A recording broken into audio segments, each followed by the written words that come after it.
Hello, everybody. Looks as if we are online now.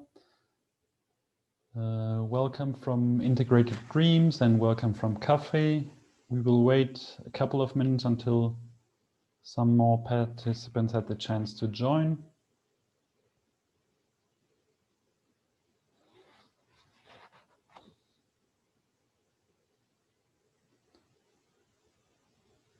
And we will already share the presentation as a start, as we will start introducing the participants, the speakers for today in a couple of minutes.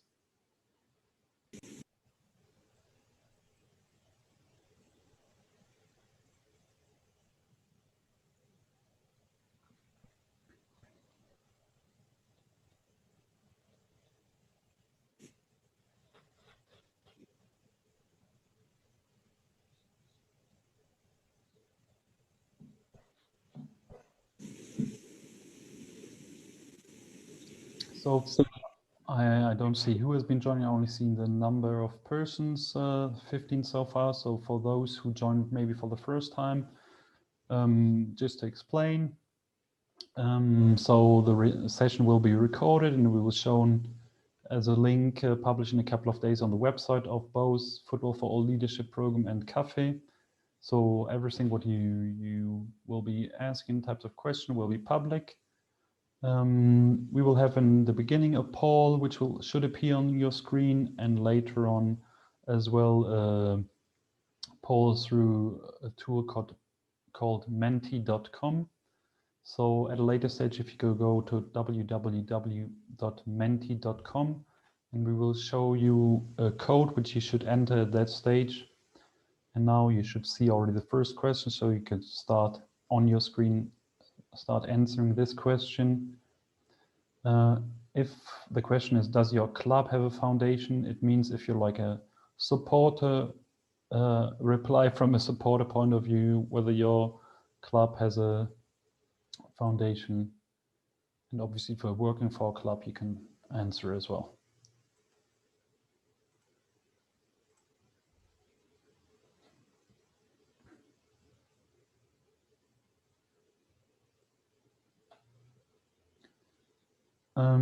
You should as well, should appear on the screen in the as well in the chat, the possibility that you can follow the chat in the talk as well with the help of Otter, which is an audio descriptive tool. And if you want, you can write in the chat your name, your organization, and a hello to everybody. If you have any question, you can place them as well in the question and answer box.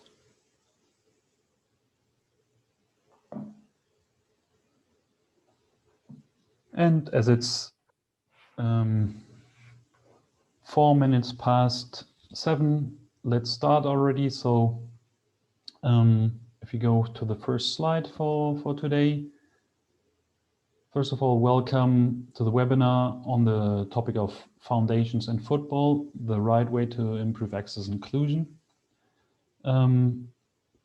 The talk is organized by the Football for All Leadership Program, which is an inclusive study program to enable and empower more disabled people to work in football. And CAFE, the Center for Access to Football in Europe, football social responsibility partner of UEFA. As many of you have probably already heard about us, I don't want to go much more into detail about us, but feel free to have a look at our website or ask any questions at a later stage. And through the last 2 months, CAFE and Football for All, we've been doing various webinars like today.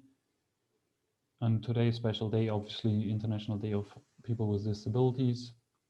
So happy to have you all here. So if we come to the topic, next slide. So the topic is, yeah, and here it is written correctly, foundations in football. The question we're gonna be trying to answer a little bit today, are foundations the right way to improve access and inclusion? Or are there better or different ways to work in this area? We did a little bit of research on on football clubs which have foundations. Actually, in England and Germany, the majority of all football clubs have a foundation. In France, like 5 or 6 which I found. In Scotland, the bigger clubs like Rangers and Celtics have. In Italy as well, the bigger clubs have. And there are as well some leagues like Germany, Scotland, England, which have a foundation. At another level, we will be talking later as well about foundations and fundraising, whether the foundation will allow a club, an organization to better work on fundraising. I actually wrote a master's thesis 8 years ago about this topic, about fundraising in sports, and outside of the US, it's still a rather unexploited topic. So at that stage, I surveyed more than half of the international sporting federations, and less than half of them had any type of fundraising activities. So it was mostly even only like a very small job and nothing which it took seriously. So coming now to our speakers for today, our panelists. We have, first of all, Beelaert, and forgive me if I'm not pronouncing 100% correctly, from K again, who's particularly good speaker for this topic today because he's both the Disability Access Officer of the club and the coordinator of the KA Gent Foundation. We should have García from the foundation from Getafe FC, CF. It seems as he's experienced some technical problems, so I hope he'll be joining us at a later stage. Then we have Rachael Lomax from Everton FC. Everton has a foundation as well, but she's actually the access advisor of the club. And we have Nuno Costa from Fundação Benfica Lisbon, and he's working only at the foundation and not working as a DEO. So at the beginning of the session, we want to give like all speakers the opportunity to give a very short introduction of their organization. When were they created? What's their mission? The main topics they're working, the size of the organization, maybe the budget as well. So if you can go to the next slide, please.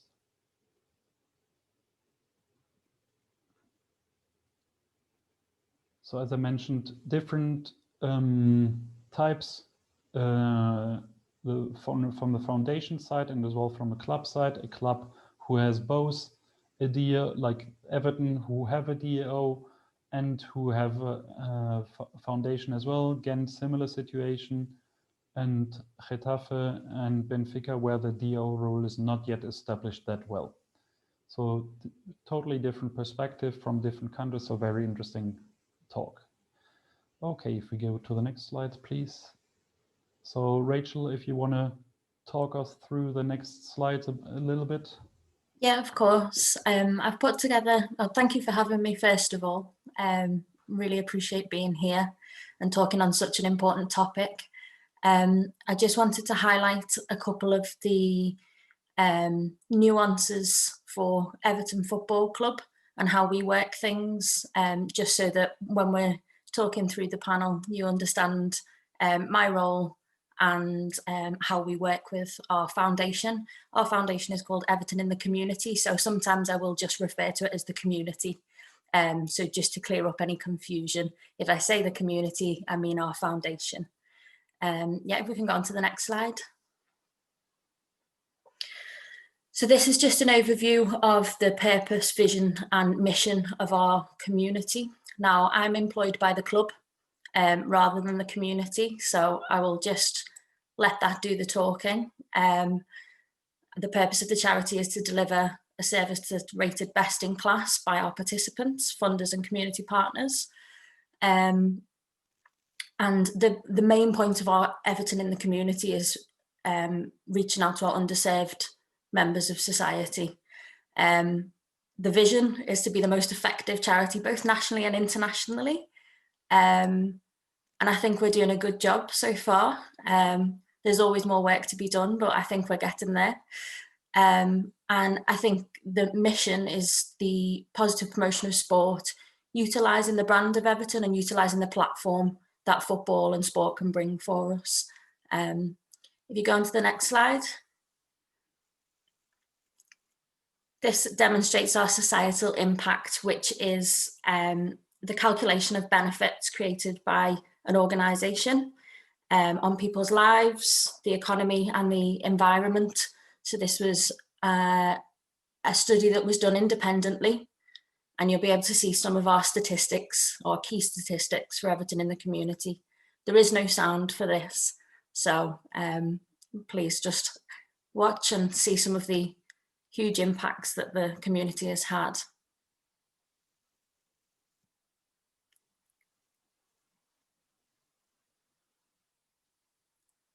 As I say, this was done by an independent researcher, and it just shows the breadth of some of our community projects, working with veterans, working with people with dementia right across the lifespan, and as you can see there, in schools, utilising volunteers.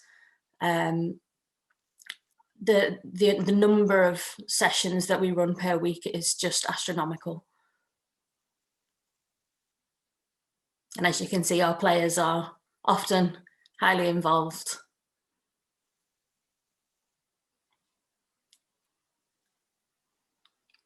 So this was last year's information. We'll probably have a new video which will talk about our impact this year. And obviously we'll take into account all of the extra work that's gone in as a result of coronavirus. Yeah, so the last slide I think we should go on to.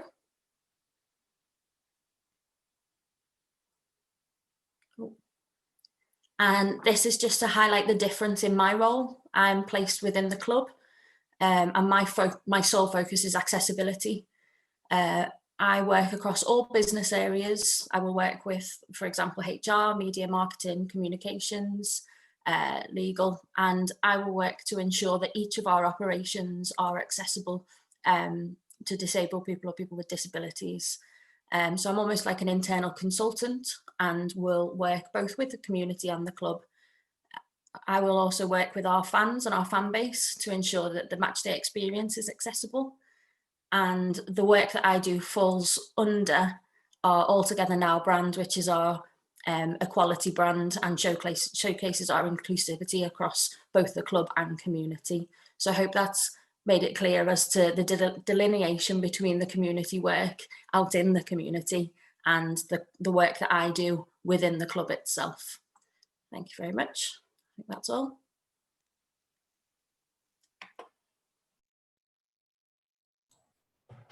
Okay. Go ahead, Nuno. Okay.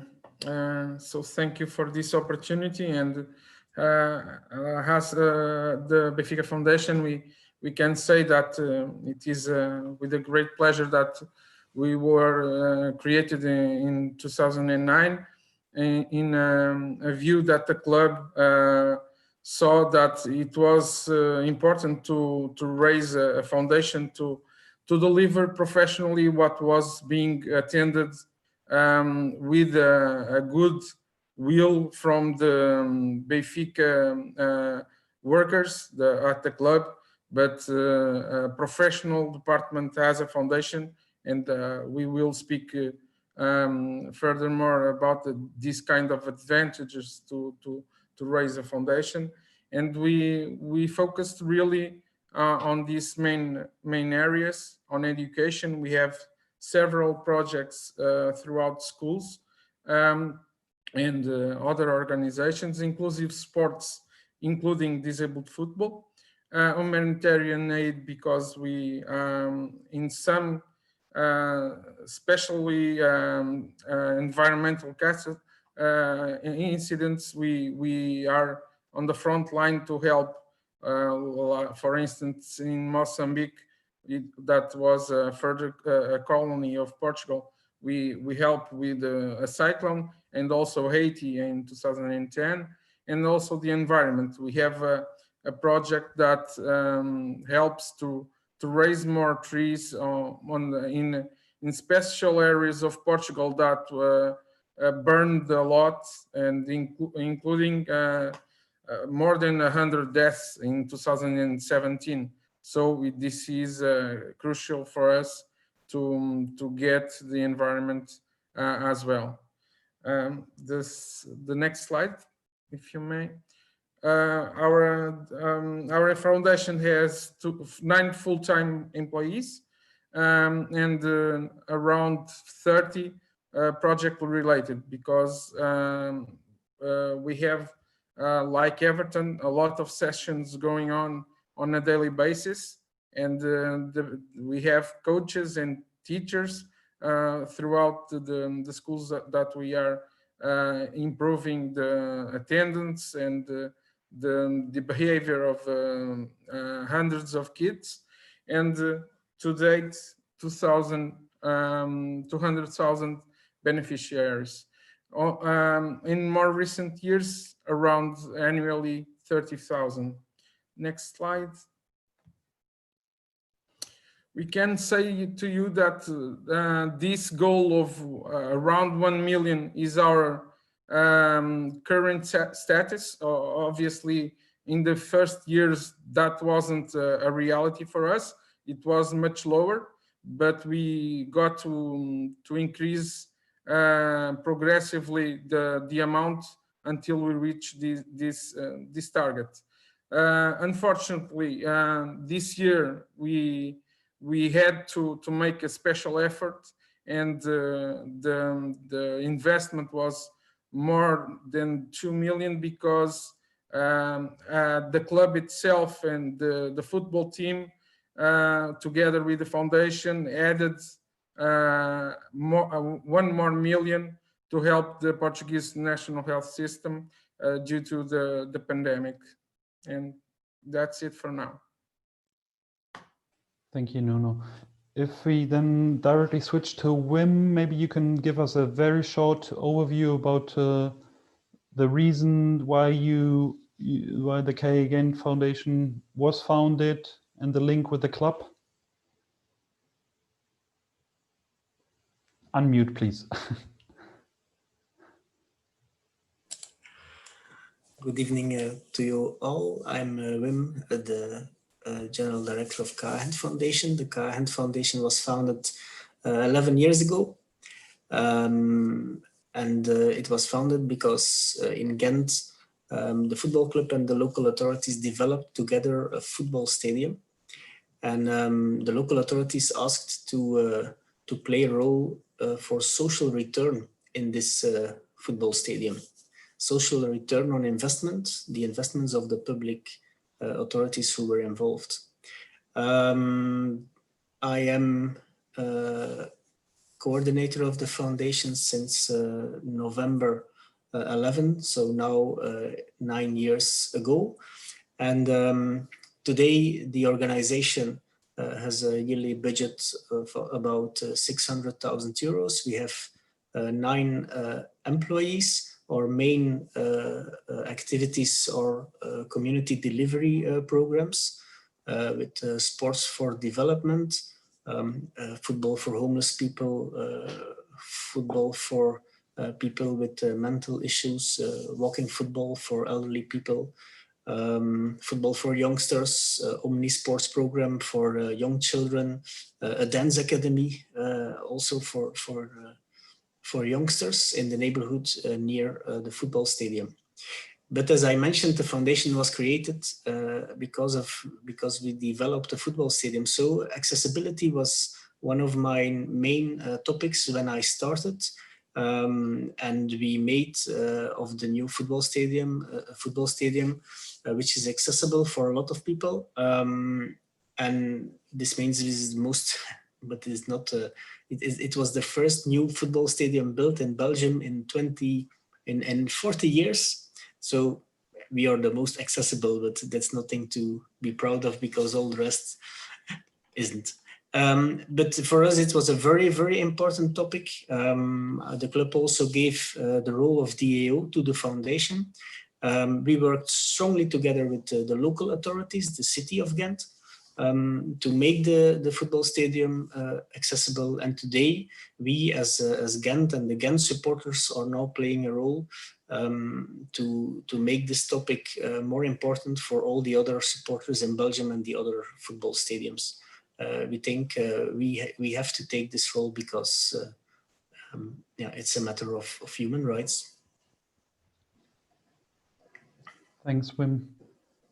I was just seeing Diego joined us, but he can only join us for like a very short time. Oh, is he still there? So, Diego, if you, hello, Diego. Pleased to have you here.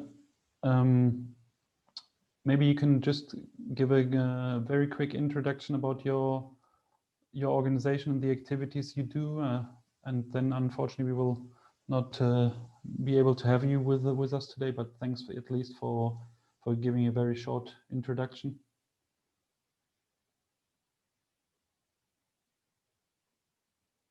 We can't hear you. If you can unmute yourself, please.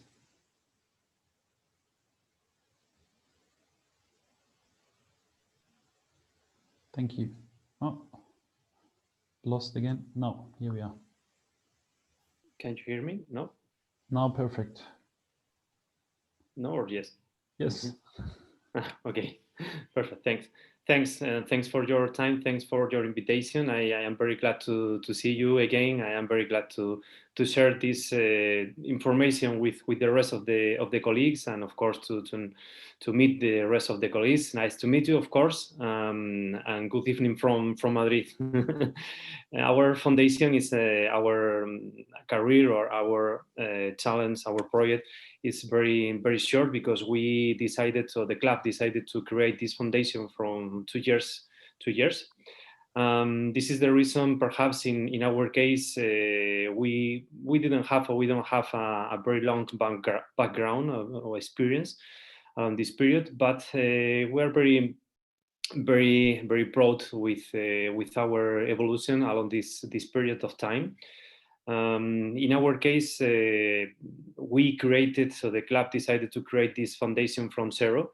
Along this period, along these 2 years, we were working very hard in order to develop or to start our strategy and our methodology to work. According with this first step, according with our methodology and our philosophy, we started to work in different sense, in different ways. For example, we started to work, created a project in order to support people living in intellectual disabilities. This project is named Genuine because we are participating in a Liga Genuine competition. It's a La Liga Genuine or project organized or created for the La Liga organization. We are another member more inside, so in this competition. This thing, we are very proud with this project, of course, because thanks to this we support many people living in intellectual disabilities, and we have created a new school, a new academy focused also in physical disabilities. On the other hand, we started to work in order to empower the women role in our society. In our case, we decided not talk about the women football. In our case, our idea was to talk about the women from the football club, but not women footballer. Okay. This is the reason is because, of course, I am aware all the colleagues in this talk are aware about the football is very important, and thanks to the football we have opportunity to impact in our society, and this is the reason, or our reason, we decided to start with this project in order to empower the women role, but from the football club. This project is named or called Forum Women and Leadership Forum. Okay. In our case, our budget is a very humble budget. We have 500,000 euros. We have 55 employees, and I hope in a short time we will hire more people in order to help me in the office, so our office staff. And no more. Yes, this is my introduction in order to be to give a short introduction. I think thanks to with this little details, it's possible to know our foundation. Thank you very much, Diego.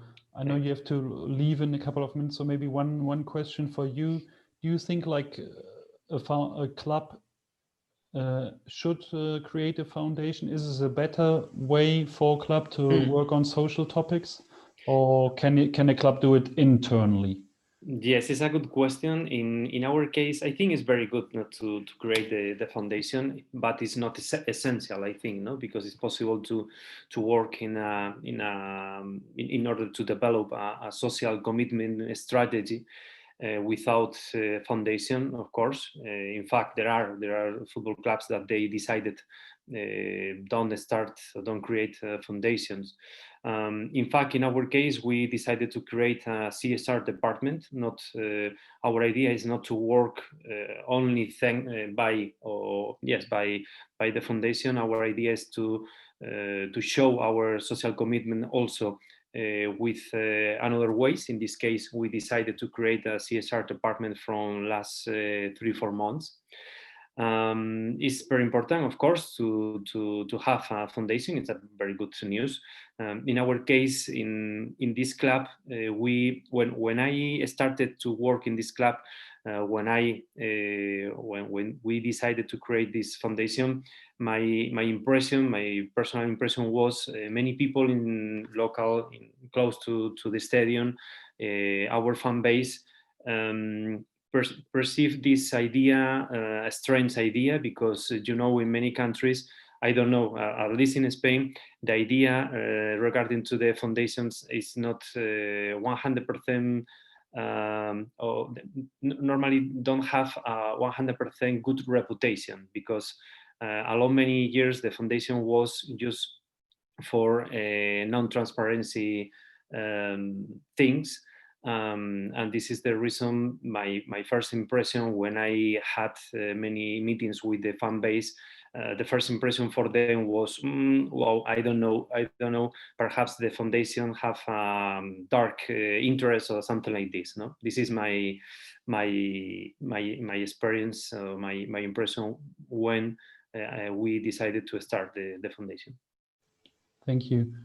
Maybe to Wim and to Rachael, as you both have a foundation and an active DAO, what do you see as a benefits and difficulties between this structure? Inside the club?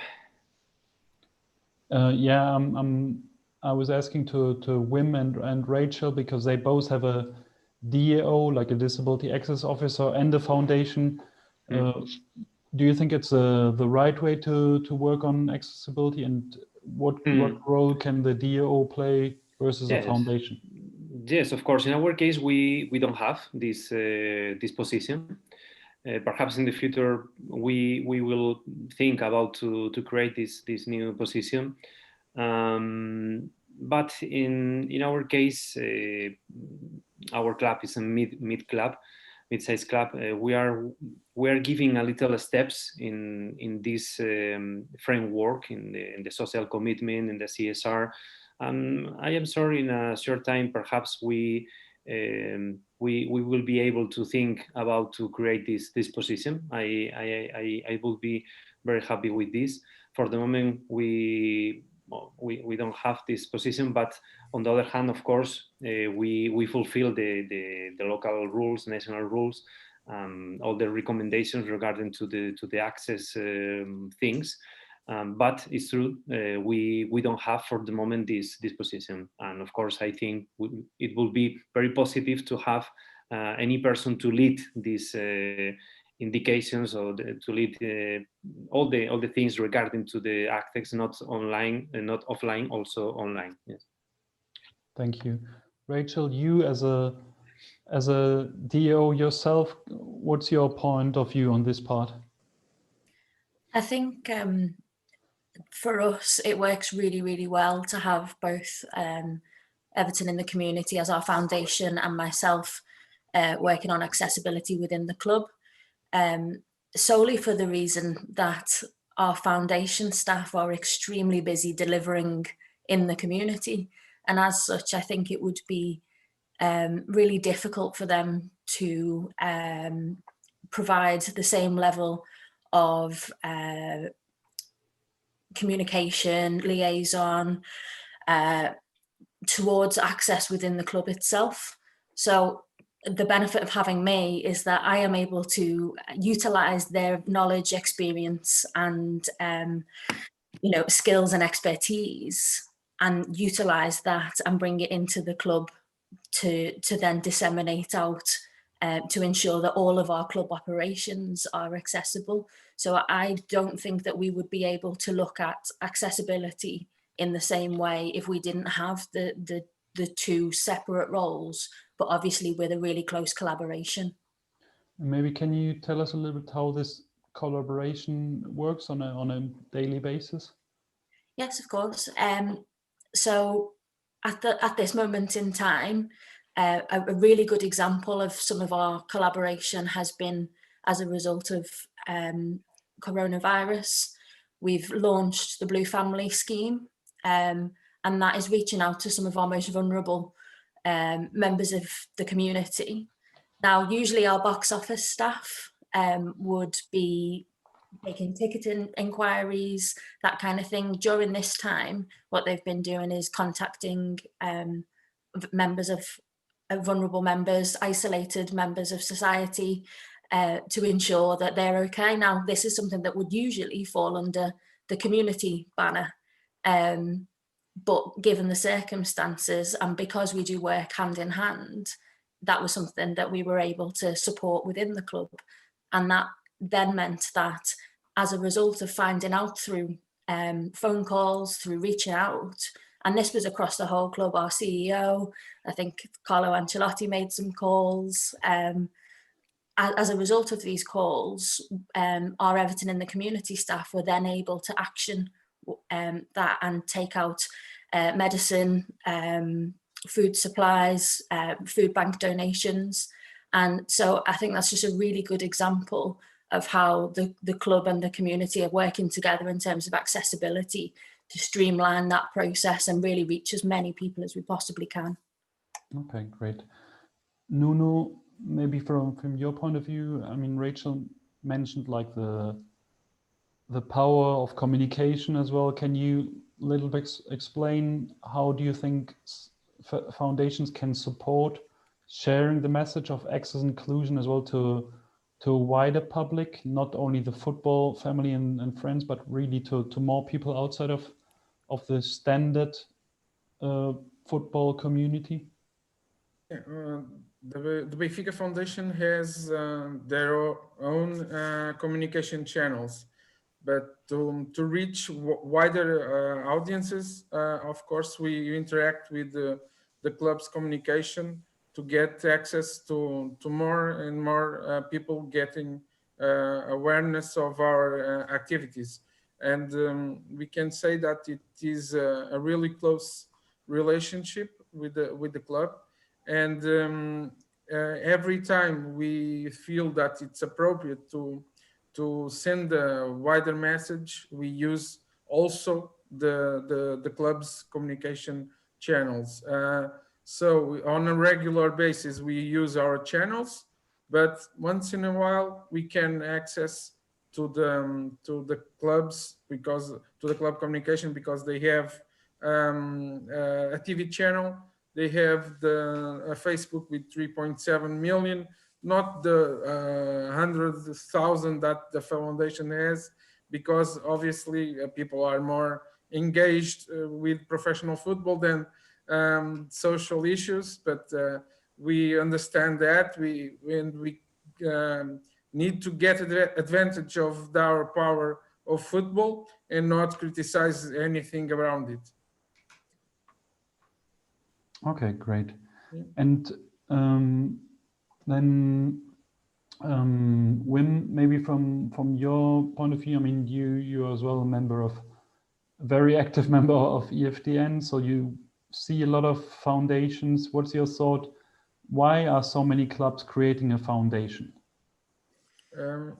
I think it's about objectives. The football clubs have sportive objectives, have sportive goals, and all the people in the clubs are not all involved with social issues or with issues like accessibility.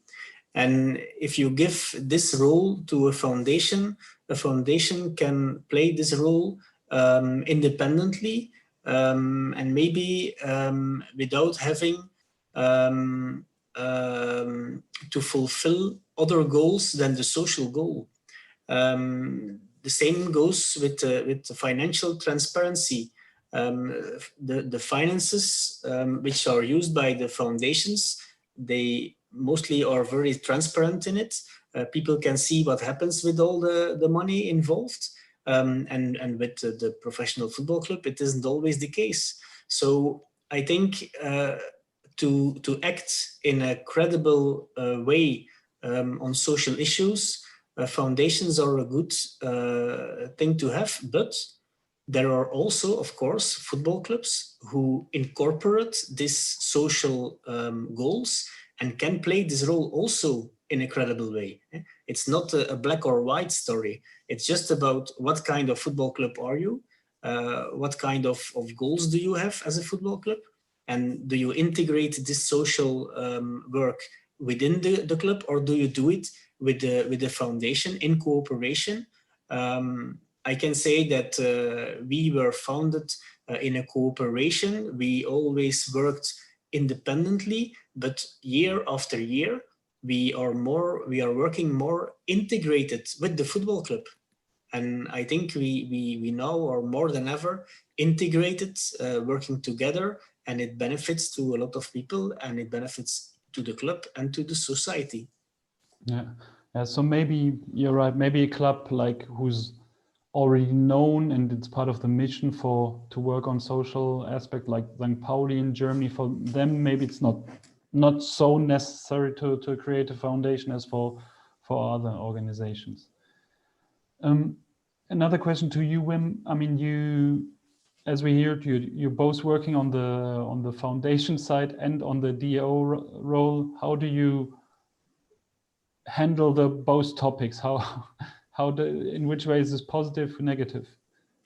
Well, because we were specialized in this topic by developing the football stadium, the club gave us also the role of DAO, but it's the club that gave us the role and that gives us the money, the funds to play this role. So what we do as a DAO is because the club asks us to do it, because the clubs believes that we can do it on the right way, and our supporters know that when they need something, when they have questions, that they can come to us. Maybe it's a good example to tell. If you play a cup final and you have 20,000 tickets, the club handles the 19,000 tickets for all the fans, and we do the 1,000 which for the fans who need help. And this is the role that we play. And this is a good thing, because if we would do it on another way, the people of the club aren't always aware of all the things that supporters need. So we can deliver work on the questions that the supporters who need help, who need assistance, they can come to us and they know that we can help because we understand them. And we are not just some employee of the ticket office who thinks, well, this is one of the 20,000. I mean, we're obviously a supporter of the DO role and aware about the special knowledge and special skills, but at the same time, I believe the DO role consists as well in working together with all other departments and making them inclusive so that other departments can support, like for example, you mentioned the ticketing department can support disabled fans without the help of the DAO, for example. So yeah, but I agree, but maybe this takes time.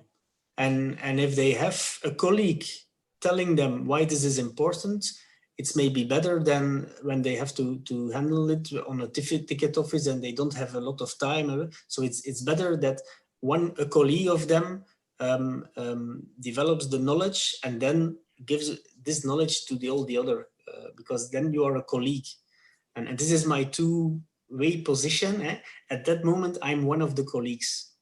And I try as a colleague to help the club because I want to help the fans. Yeah, of course. Nuno, Rachael, maybe you have any tips of managing those relationships with other departments in the area of access, which you can give to other clubs? Yeah.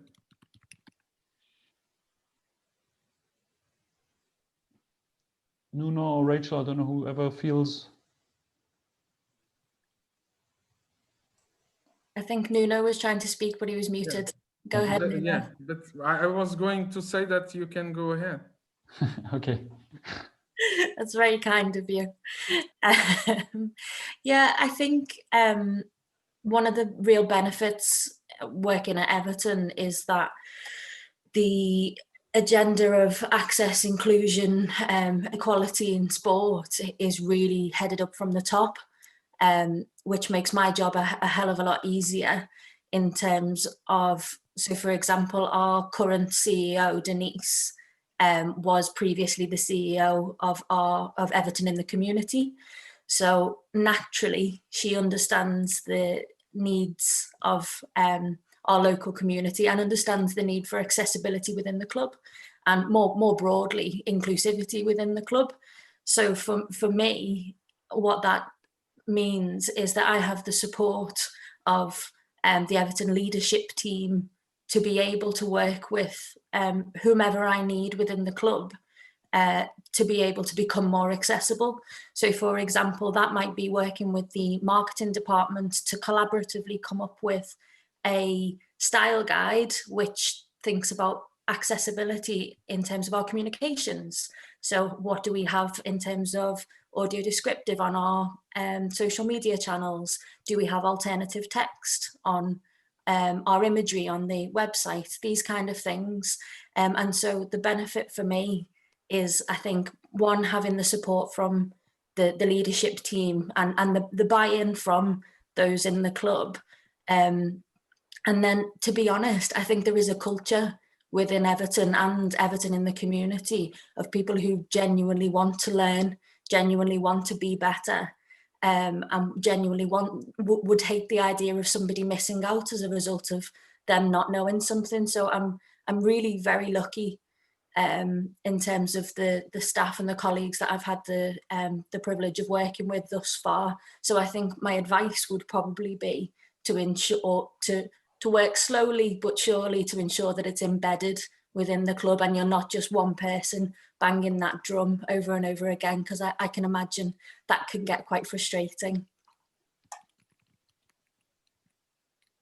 So I can say that we are very grateful to work together with the club and all its departments and colleagues. Obviously, this isn't automatic, because 11 years ago, even though we were immediately welcomed, there's a lot of progress, getting to know some processes, making history together. It helps to improve the kind of work that we can do together with the club. And 11 years, we raised a lot of know-how and a better understanding what can be the goals of either the club and the foundation, and get to more colleagues aware of our goals and what kind of work we can do. Because even the club itself grew a lot in the past 11 years. It was a club with around 200 people and now it's nearly 1,000.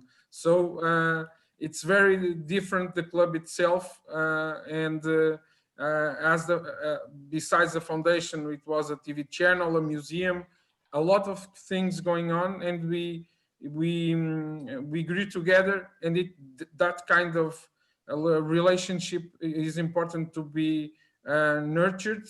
And we have now, like Wim said, the most link possible is right now, because it's a process. But we are very happy to have this kind of partnership, and we aren't a charity that has only the brand of the club. We are really deeply integrated in the club, and as long as the roles are well established, we can deliver a lot in partnership. Okay, I mean, we've heard both from you and Rachael about the collaboration internally. Wim, maybe another point, can you talk a little bit about the collaboration with the city? Yes, in Gent there is a strong collaboration between the club and the city in the foundation. It's because it was built on the public-private development of the football stadium. But on this topic, it's very important because, of course, for a local authority, equal chances and accessibility is very important. So this gives also power to the foundation when by instance, by developing the football stadium, when we thought, with the knowledge that we had and with the knowledge that we had also from Café and the accessibility guide, when we thought from this isn't good developed, we had a power behind us. We had the local authorities, the guys who had to give the permission to build. So this was a very good collaboration those days to create a football stadium with a lot of accessibility. Today, this collaboration is still there to create awareness, for instance, to support campaigns about accessibility, to reach a broader public for these campaigns. And so this is why still today we work strongly together. We work also together with the advisory board of people with disabilities, where also supporters of Gent are involved. So it's a collaboration, it's a cooperation, and it makes us very strong on this topic, not only in Gent but even nationwide, because we have the knowledge in our network. Yeah, I mean, obviously, if we talk, for example, about public transport, collaboration with the city is crucial. Rachael, can you maybe share your experience in that area as well?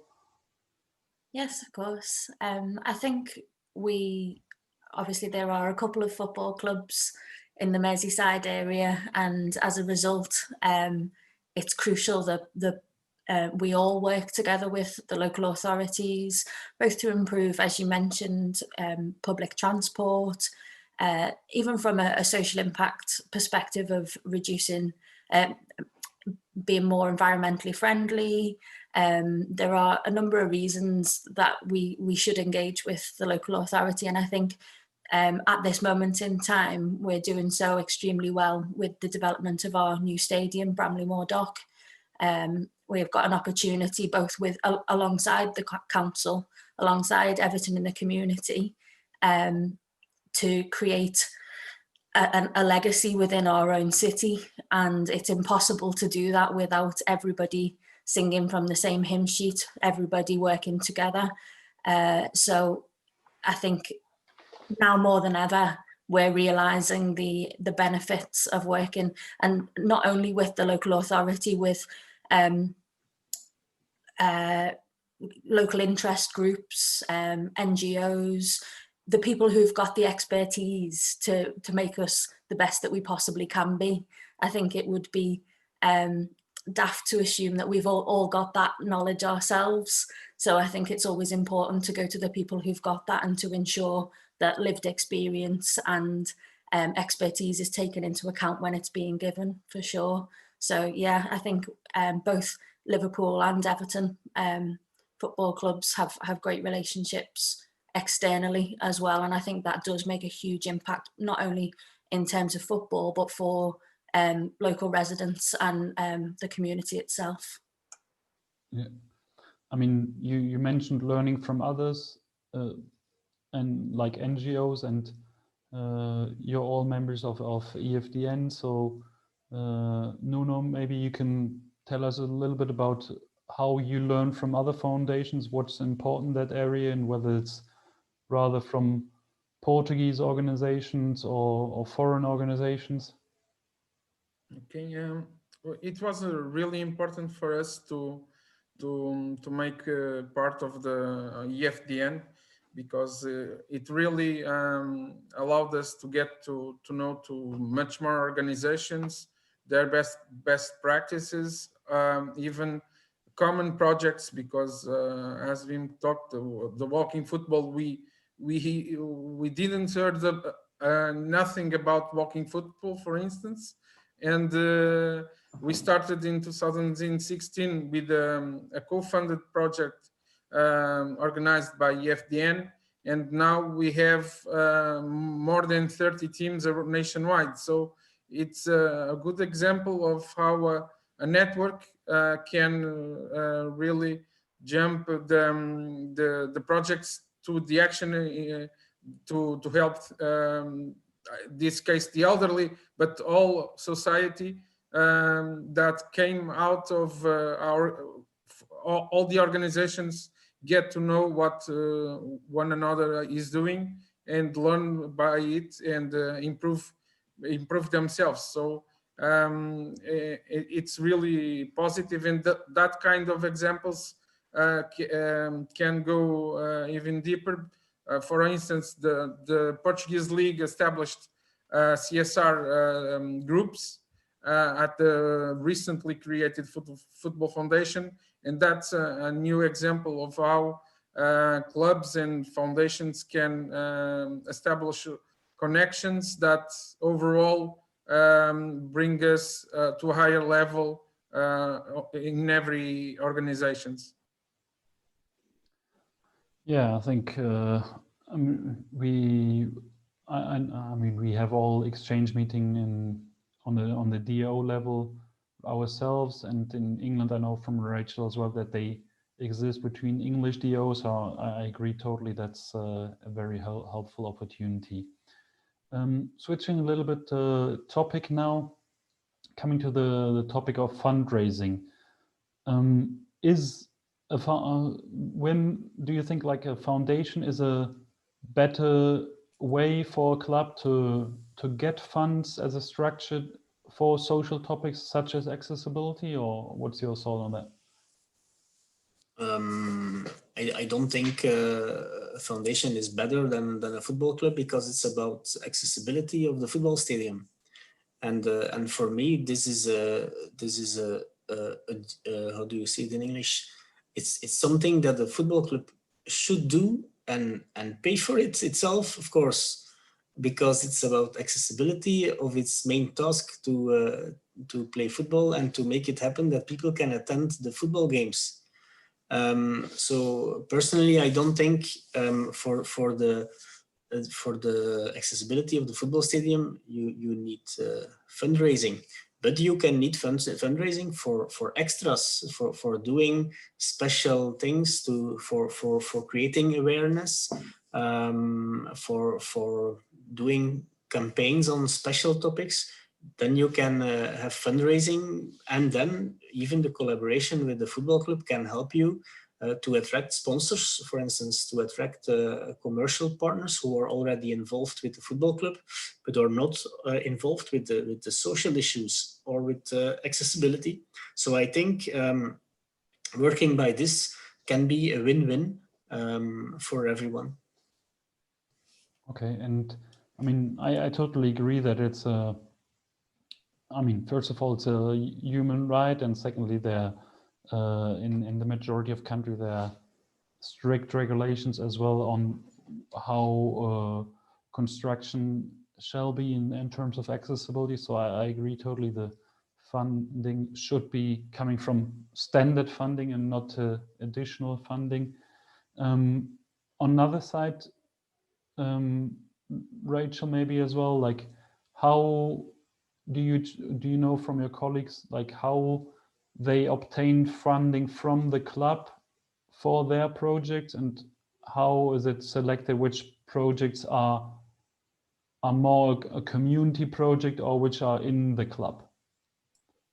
Yeah, I think similarly to how Wim has described it, there are certain things that are a requirement for us in terms of supporting our disabled supporters, ensuring that they are able to experience football without barriers, because as Wim has said there, it's just a basic human right that you should be able to. And as such, projects that fall under that category are funded solely by the club. That would be the responsibility of the club. In terms of raising fundraising for the community, we have a number of streams that we utilise, and we've got an amazing fundraising team in itself that looks, and we're very data driven at the community. We look at our local information, our local statistics. We commission research, as you can see earlier from the video, around societal impact. So for every £1 that's invested in Everton in the community, sorry, the society is gaining nearly £15 back, and that's in terms of impact to people's lives. And so when it's put like that, I think it can be a very it's something that people want to be part of. It's something that has been demonstrated recently. When we were refunding our season ticket holders for being unable to attend the matches, they were given the opportunity to donate that to Everton in the community, should they wish to. I was flabbergasted by the sheer generosity of our fan base in supporting the work of Everton in the community. I think there was over £400,000 donated, and that was then matched by our chairman, or both of our chairmen, Mr. Mashiri and Mr. Bill Kenwright. And so I think there are ways of being creative in terms of getting funding, and that was one of the ones that I thought brought us really together as both club and community, for sure. Okay, that's great. Nuno, I mean, I know you're doing as well a lot of activities with disabled people. So maybe you can explain a little bit in which way those activities have a long-lasting impact on the local community, both on disabled and on non-disabled people.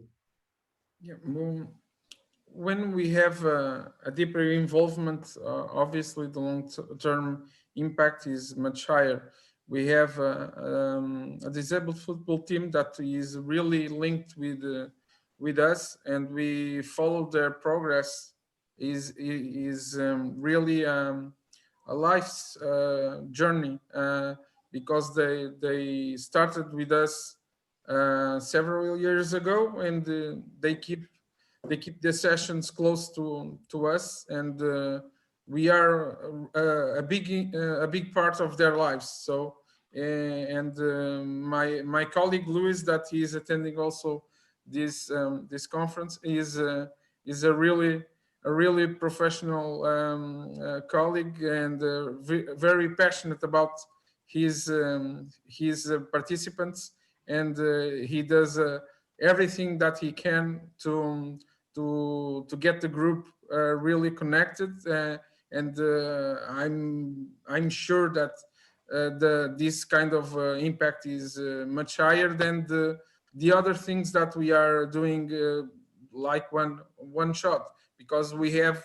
a lot of ticketing and guided tours that we connect to other NGOs that work in the disability area, and we are proud of that work, and we know that it's a really positive experience in terms of a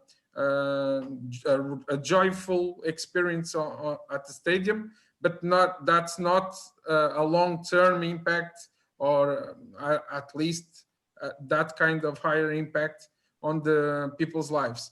Regarding one other example that can bring a very positive impact is, for instance, a project that we delivered in a school that we helped a lift being built to get access to kids, students to go to facilities that weren't allowed to because of mobility. So these kind of initiatives, we know that we can make a difference in people's lives, and whenever it's possible, we advance with that, with resources. Great, thank you. Wim, I mean, we've heard from Rachael already a lot about the impact, and I mean, we've heard in earlier sessions as well about changing mentalities, like working together with colleagues. Do you have any disability inclusion etiquette training in your organization to change the mindset of your colleagues? I see it as one of my roles.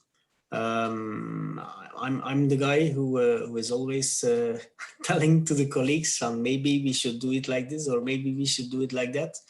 And yeah, it would be better than it would be someone of the football club, but I think the club thinks that I'm doing a great job. Even I'm the one of the foundation.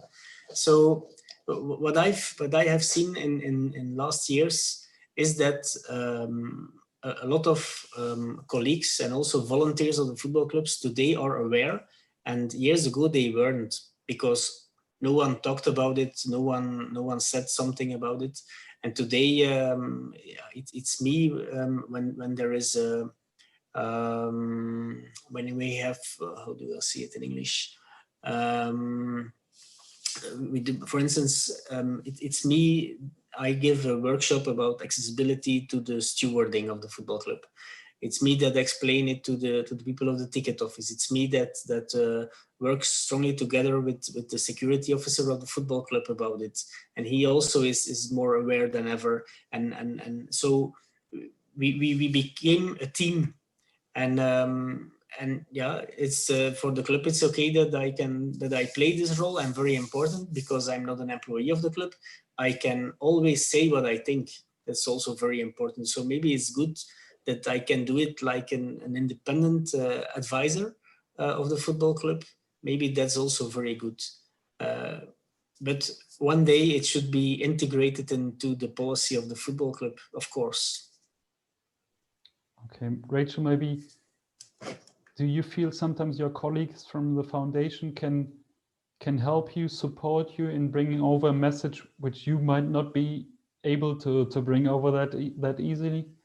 Oh, 100%, yes. I think similarly to how Wim's described it, I think there are people in our community and in the foundation that are living every day, making adjustments, having to dynamically react in situations, and as such, naturally, you are more inclined to listen to them in terms of their experience as colleagues who are out there and working with real life people day in, day out. There will be training sessions that I will run myself, but I think you've hit the nail on the head. I think the ones that are most impactful are when you have somebody like Wim, somebody like my colleagues in the disability team, that are able to bring it to life. I think it's very easy to pull together a PowerPoint presentation, but I think when you can bring it to life with real life experience and understanding, and even more so, we've got phenomenal relationships with our Everton Disabled Supporters Association. We have advisory boards, and I would delegate some of my work to them to be able to provide variety in our training. And it may be that one person would really suit speaking to the marketing team or our fan engagement team, whereas somebody else might be better fitted. So I think rather than me say I'm shirking my responsibilities, I think I'm utilising the experience that we've got both within the club and within the foundation to find the right person for the job. I think that's a great summary, nearly of the discussion. If I understood correctly, like, I mean, there's not necessarily the perfect way of doing it with or without a foundation. Depends a little bit on the club, but surely the like promoting access and inclusion can come from different angles, and having an impact in the community and bringing the community into the club is very important. So that's for sure. So maybe before we go to the last questions from the participants, any particular tips and tricks you can give to clubs and foundations which work in the which want to work more on the topic of access and inclusion? Maybe to start with Nuno. I would say that regardless the structure,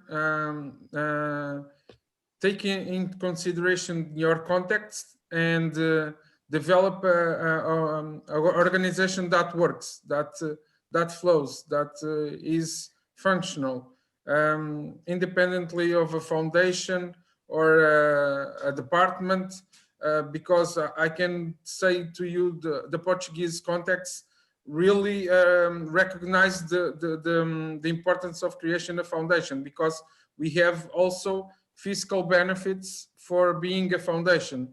So for instance, half of our budget is due to us being a foundation. We would not get access to a really good fundraising line if we weren't created as a foundation. So everyone needs to analyze their context, their specific legal structure, and decide what can be better appropriate for them.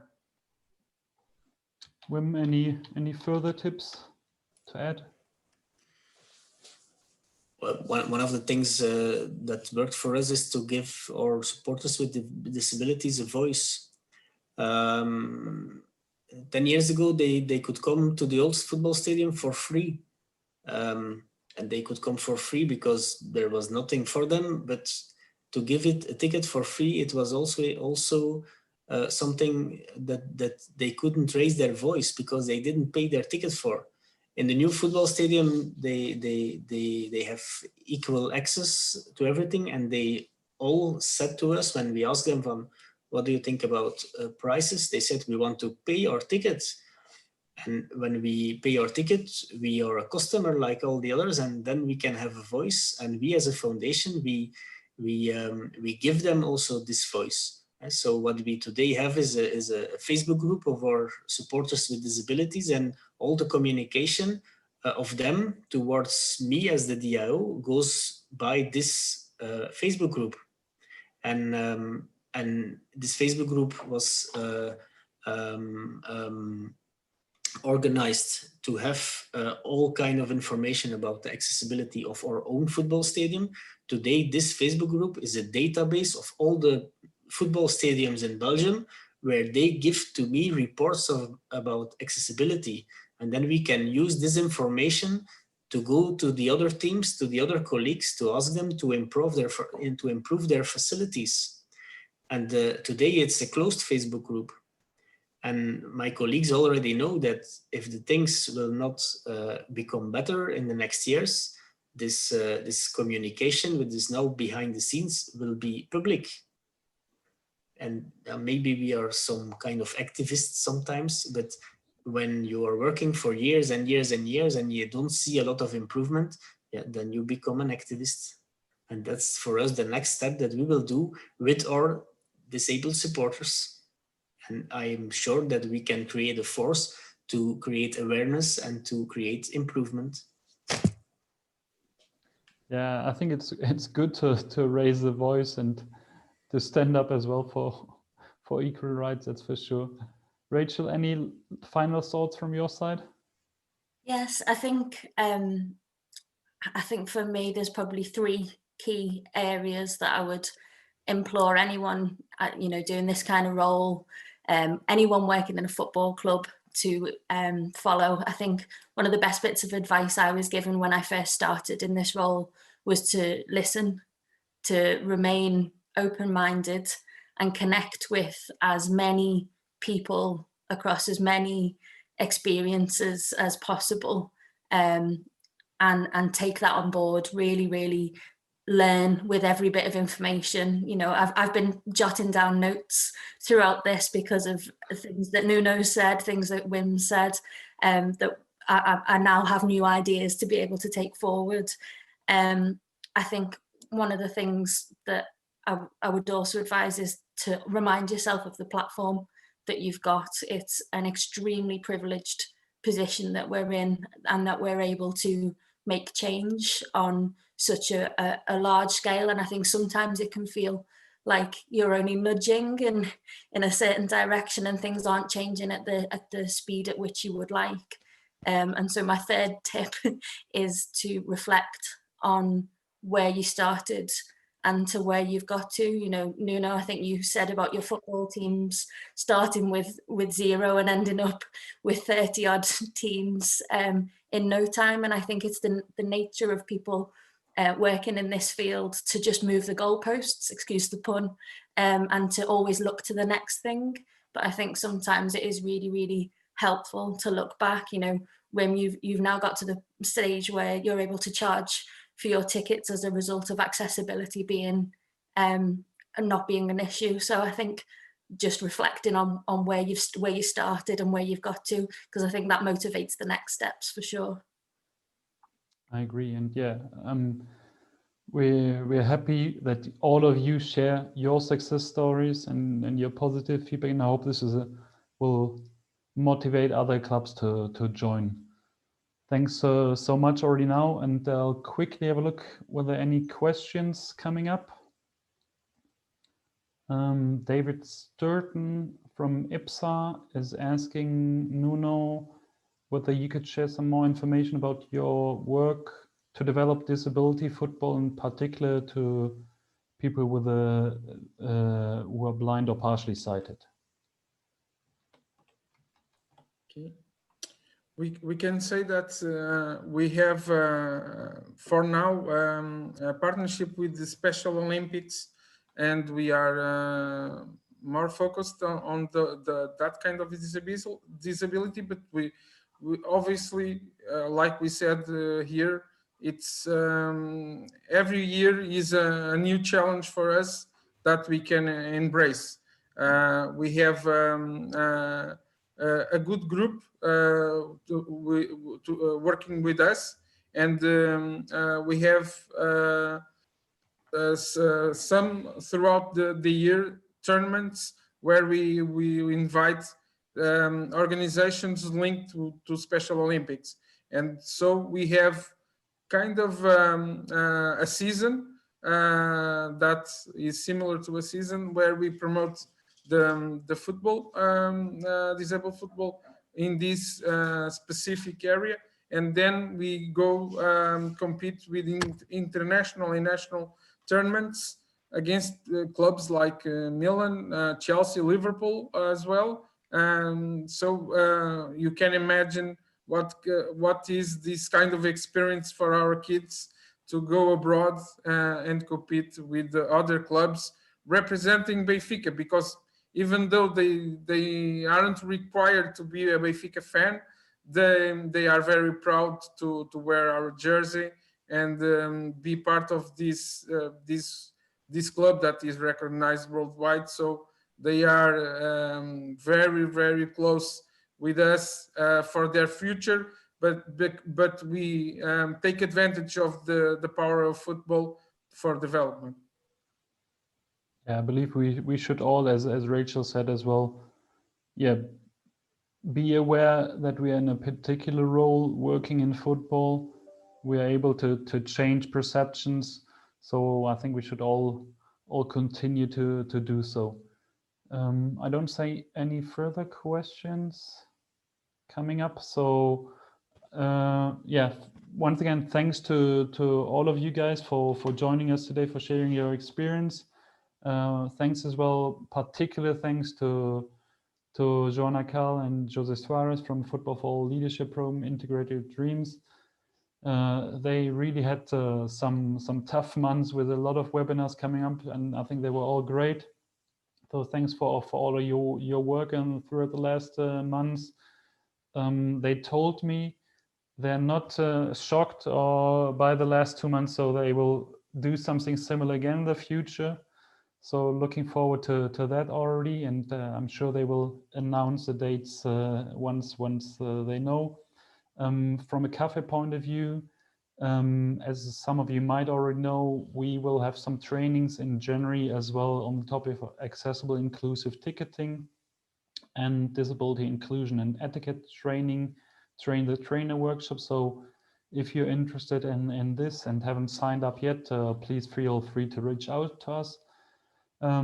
Yeah, so once again from my side, thanks for joining this webinar. Thanks to all of your speakers, and now wishing you a very nice evening. Thanks so much. Thank you.